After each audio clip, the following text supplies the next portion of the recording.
ಸರ್ವೇ ಭವಂತು ಸುಖಿನಃ ಸರ್ವೇ ಸಂತು ನಿರಾಮಯಾಃ ಸರ್ವೇ ಭದ್ರಾಣಿ ಪಶ್ಯಂತು ಮಾ ಕಶ್ಚಿತ್ ದುಃಖಭಾಗ್ ಭವೇತ್. ಓಂ ಶಾಂತಿ ಶಾಂತಿ ಶಾಂತಿ. ನಲ್ಮೆಯ ದೂರದರ್ಶನ ಚಂದನ ವಾಹಿನಿಯ ಸಂಪೂರ್ಣ ಸ್ವಾಸ್ಥ್ಯಕ್ಕಾಗಿ ಯೋಗ ಕಾರ್ಯಕ್ರಮದ ಎಲ್ಲ ವೀಕ್ಷಕರಿಗೆ ಸ್ವಾಗತ. ಇಂದಿನ ಸಂಚಿಕೆಯಲ್ಲಿ ನಾವು ಥೈರಾಯ್ಡ್ ಸಮಸ್ಯೆಗೆ ಯೋಗ ಚಿಕಿತ್ಸೆಯ ಮೂಲಕ ಏನೆಲ್ಲ ಅಭ್ಯಾಸಗಳನ್ನು ಮಾಡಬಹುದು, ಅದನ್ನು ಪರಿಹರಿಸಿಕೊಳ್ಳಬಹುದು ಎನ್ನುವುದನ್ನು ಇವತ್ತು ನೋಡೋಣ.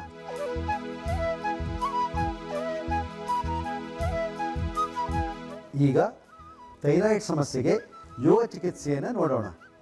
ಬನ್ನಿ, ನಿಧಾನವಾಗಿ ಇಲ್ಲಿ ಮಲಗಿಕೊಳ್ಳಿ. ಥೈರಾಯ್ಡ್ ಸಮಸ್ಯೆಗಾಗಿ ಮೊದಲನೇ ಅಭ್ಯಾಸವನ್ನು ಈಗ ನೋಡ್ತಾ ಇದ್ದೇವೆ. ನೋಡಿ, ಇಲ್ಲಿ ಒಂದು ಹಾಸಿಗೆ ಇರ್ಬೋದು, ಅಥವಾ ಪಲ್ಲಂಕ ಇರ್ಬೋದು, ಅಥವಾ ಬೆಡ್ ಇರ್ಬೋದು, ಅಥವಾ ಕಾಟ್ ಇರ್ಬೋದು.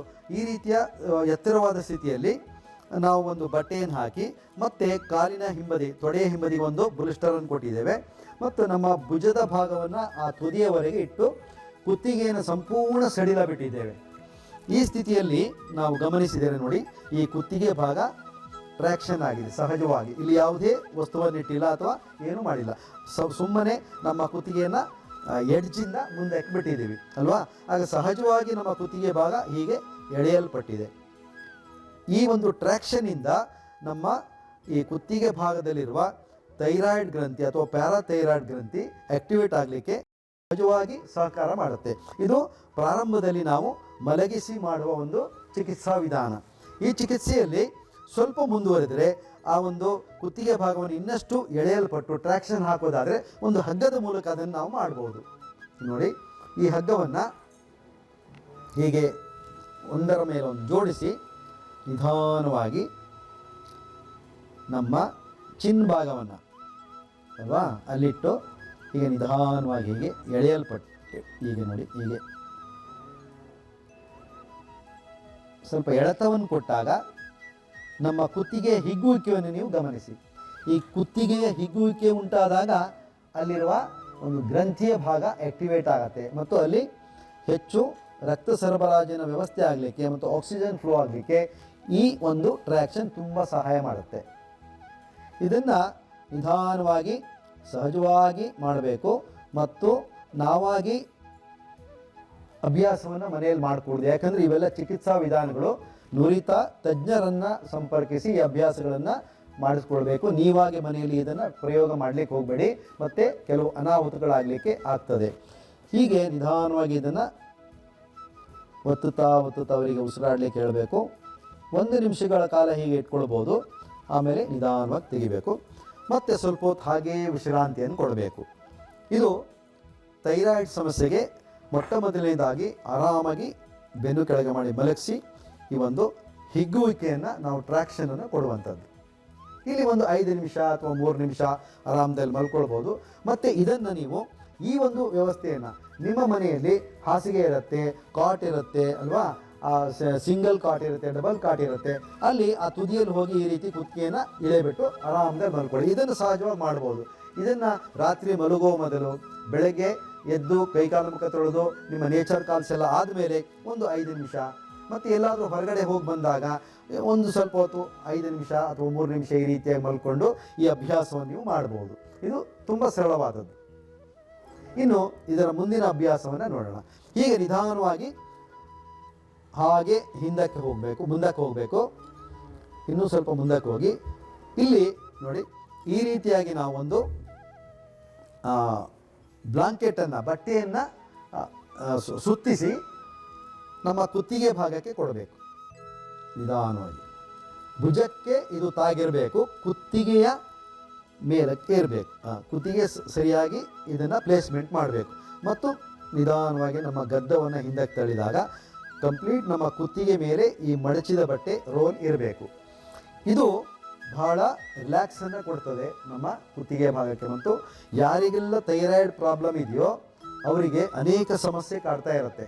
ತಲೆನೋವು ಇರ್ಬೋದು, ಒತ್ತಡ ಇರ್ಬೋದು, ಮಾನಸಿಕ ಸ್ಥಿತಿಯ ಇಂಬ್ಯಾಲೆನ್ಸ್ ಇರ್ಬೋದು, ಮತ್ತು ಸಿಟ್ಟು ಜಾಸ್ತಿ ಇರ್ಬೋದು, ಒಬ್ಬೊಬ್ಬರಿಗೆ ತೂಕ ಜಾಸ್ತಿ ಆಗೋದಿರ್ಬೋದು, ಕೆಲವರಿಗೆ ತೂಕ ಕಡಿಮೆ ಆಗೋದಿರ್ಬೋದು. ಹೀಗೆ ಅನೇಕ ಸಮಸ್ಯೆ ಥೈರಾಯ್ಡ್ ಪ್ರಾಬ್ಲಮಲ್ಲಿ ಬರ್ತದೆ. ಇವೆಲ್ಲವನ್ನು ನೀಗಿಸ್ಕೊಳ್ಳಿಕ್ಕೆ ಮತ್ತು ಮಾತ್ರೆಯ ಕಂಟೆಂಟನ್ನು, ಅಂಶವನ್ನು ಕಡಿಮೆ ಮಾಡ್ಕೊಳ್ಳಿಕ್ಕೆ, ಸಪೋಸ್ ಇವಾಗ ನೀವು 100 mg ತಗೊಳ್ತಾ ಇರ್ತೀರ, ಥೈರೋನಾರಮ್ ಅಂತ ಕೆಲವು ಅನೇಕ ಮಾತ್ರೆಗಳು ಇದ್ದಾವೆ ಅದಕ್ಕೆ ಅಲೋಪತಿಯಲ್ಲಿ. ಅದು 100 mgಯನ್ನು ನೀವು ಈ ಅಭ್ಯಾಸ ಮಾಡ್ತಾ ಮಾಡ್ತಾ ಏನಾಗ್ಬೋದು, 75 mgಗೆ ಬರ್ಬೋದು, ಆಮೇಲೆ 50 mgಗೆ ಬರ್ಬೋದು, ಆಮೇಲೆ 25 mgಗೆ ಬರ್ಬೋದು. 6 ತಿಂಗಳು ವರ್ಷ ಆದಮೇಲೆ 0ಕ್ಕೆ ಬರ್ಬೋದು. ಯಾಕಂದರೆ ಕಂಪ್ಲೀಟ್ ಕಂಟ್ರೋಲ್ ಆದಾಗ ಔಷಧಿಯ ಅವಶ್ಯಕತೆ ಇಲ್ಲ. ಆದರೆ ನಿರಂತರವಾದ ಅಭ್ಯಾಸವನ್ನು ಮಾಡಬೇಕಾಗತ್ತೆ. ಇದು ನೀವು ಮನೆಯಲ್ಲಿ ಯಾವಾಗಲೂ ಮಾಡ್ಬೋದು. ಈ ರೀತಿಯ ಒಂದು ರೋಲ್ ಬಟ್ಟೆ ಇಟ್ಕೊಂಡು ಸಾಮಾನ್ಯವಾಗಿ ನೀವು ಮಲಗುವಾಗ ಈ ರೀತಿಯಾಗಿಯೂ ಮಲಗ್ಬೋದು. ಒಂದು ಬ್ರೂಸ್ಟರ್ ಇಟ್ಕೊಂಡು ಕುತ್ತಿಗೆ ಒಂದು ಈ ರೀತಿ ರೋಲರ್ ಇಟ್ಕೊಂಡು ಮಲಗಿದಾಗ ನಿಮಗೆ ಸುಖ ನಿದ್ರೆ ಬರುತ್ತೆ ಮತ್ತು ಥೈರಾಯ್ಡ್ ಆಕ್ಟಿವೇಶನ್ ಕೂಡ ಆಗುತ್ತೆ. ಇದು ಸರಳವಾಗಿ ನೀವು ಮನೆಯಲ್ಲಿ ಮಾಡ್ಬೋದು. ಇಲ್ಲಿ ಒಂದು 5 ನಿಮಿಷ ವಿಶ್ರಾಂತಿಯನ್ನು ಹೊಂದಬಹುದು.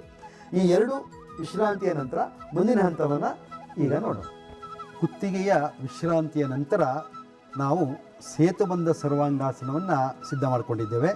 ಇದು ಥೈರಾಯ್ಡ್ ಸಮಸ್ಯೆಯನ್ನು ನಿವಾರಣೆ ಮಾಡಲಿಕ್ಕಿರುವಂಥ ವಿಶೇಷವಾದ ಒಂದು ವ್ಯವಸ್ಥೆ. ನೋಡಿ, ಇಲ್ಲಿ ಒಂದು ಟೇಬಲ್ ಇದೆ. ಟೇಬಲಿನ ಪಕ್ಕದಲ್ಲಿ ಒಂದು ಬೆಡ್ಡನ್ನು ಹಾಕಿದ್ದೀವಿ ಮತ್ತು ಕೆಲವು ತಲೆ ದಿಂಬುಗಳನ್ನು ಇಟ್ಕೊಂಡಿದ್ದೀವಿ ಮತ್ತು 2 ಸ್ಯಾಂಡ್ ಬ್ಯಾಗ್ಗಳನ್ನು ಇಟ್ಕೊಂಡಿದ್ದೀವಿ. ಇದರ ಮೂಲಕ ನಾವು ಸೇತುಬಂಧ ಸರ್ವಾಂಗಾಸನವನ್ನು ಹೇಗೆ ಮಾಡೋದು? ಸೇತುಬಂಧ ಅಂತ ಹೇಳಿದರೆ ಒಂದು ಬ್ರಿಡ್ಜ್ ಅಲ್ವಾ? ಬ್ರಿಡ್ಜಿನ ಒಂದು ನಿರ್ಮಾಣವನ್ನು ಮಾಡಿ ಅದರ ಮೂಲಕ ನಮ್ಮ ಶರೀರವನ್ನು ಈ ಒಂದು ವ್ಯವಸ್ಥೆಯಲ್ಲಿ ಇಟ್ಕೊಂಡು ಹೇಗೆ ನಮ್ಮ ಥೈರಾಯ್ಡ್ ಗ್ರಂಥಿಯನ್ನು ಆ್ಯಕ್ಟಿವೇಟ್ ಮಾಡ್ಬೋದು ಅನ್ನೋದನ್ನು ಈಗ ನೋಡ್ತಾ ಬರೋಣ.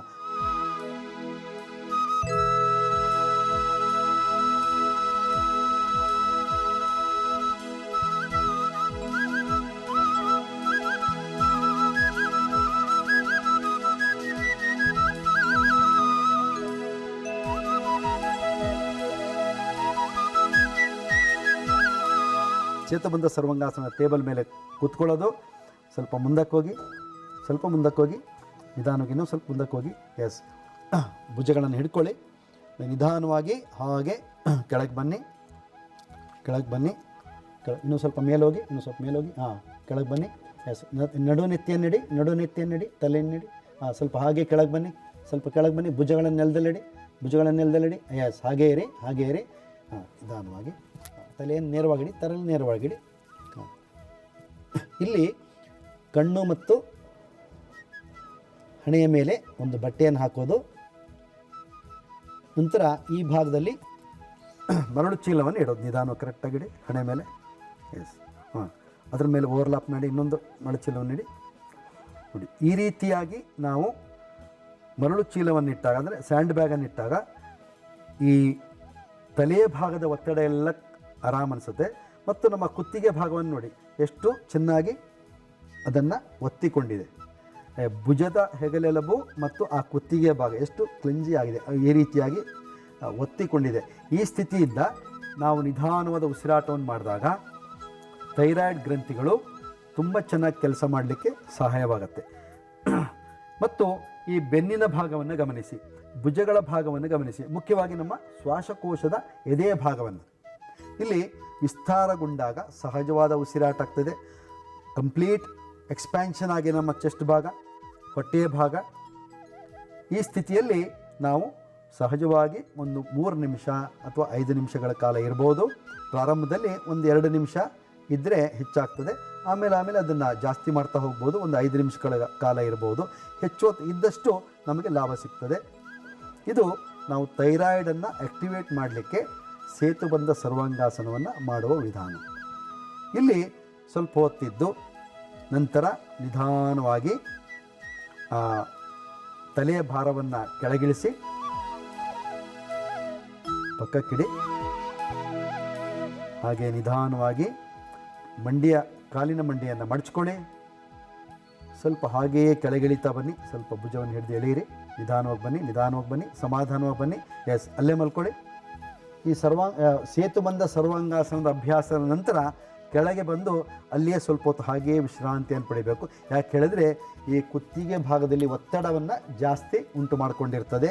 ಆ ಒತ್ತಡವನ್ನು ಮುಕ್ತಗೊಳಿಸಲಿಕ್ಕೆ ಮತ್ತು ಸಹಜ ಸ್ಥಿತಿಗೆ ಬರಲಿಕ್ಕೆ ಸ್ವಲ್ಪ ಹೊತ್ತು ಈ ಸ್ಥಿತಿಯಲ್ಲಿ ನಾವು ವಿಶ್ರಾಂತಿಯನ್ನು ಪಡಿಬೇಕು. ತದಾದ ನಂತರ ನಿಧಾನವಾಗಿ ಒಂದು ಪಕ್ಕದಿಂದ ವಾಪಸ್ ಬಂದು ಮುಂದಿನ ಹಂತಕ್ಕೆ ಹೋಗ್ಬೋದು. ವೀಕ್ಷಕರೇ, ಈ ಸಂಚಿಕೆಯಲ್ಲಿ ಥೈರಾಯ್ಡ್ ಸಮಸ್ಯೆಗೆ ಯೋಗ ಚಿಕಿತ್ಸೆಯನ್ನು ನೋಡಿದ್ದೀರಿ. ಮುಂದಿನ ಭಾಗದಲ್ಲಿ ಇನ್ನಷ್ಟು ಯೋಗ ಚಿಕಿತ್ಸೆಯನ್ನು ಥೈರಾಯ್ಡ್ ಸಮಸ್ಯೆಗೆ ನೋಡೋಣ. ಸರ್ವೇ ಜನಾಃ ಸುಖಿನೋ ಭವಂತು. ನಮಸ್ಕಾರ.